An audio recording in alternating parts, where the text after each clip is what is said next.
Hello friends, టమాటా పచ్చడి ఎలా చేసుకోవాలో చూద్దామా. ముందుగా 10-15 పచ్చిమిరకాయలు తీసుకోవచ్చు. మీకు కారం ఎలా తినాలనిపిస్తే ఎక్కువగా తినాలనిపిస్తే ఎక్కువ తీసుకోండి, తక్కువ తీసుకోండి. పచ్చిమిరకాయలు బాగా వేయించుకోవాలి. దాంట్లోనే చిన్న అల్లం ముక్క కూడా వేసుకుంటే చాలా రుచిగా ఉంటుంది పచ్చడి. బాగా వేయించుకోవాలి.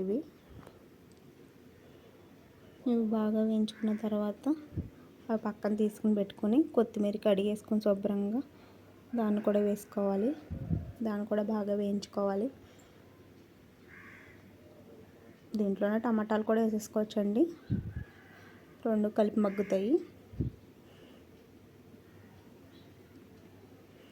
ఈ టమాటా పచ్చడిని చాలా అంటే చాలా ఇష్టంగా తింటారు. ఒక్కసారి ఇలా ట్రై చేసి చూడండి.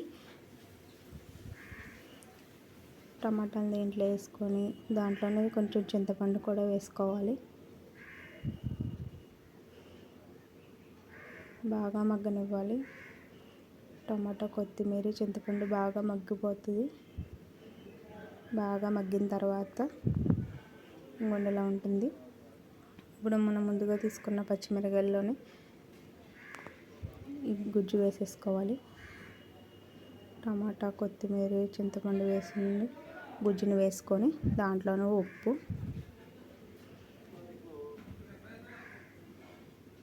జీలకర్ర,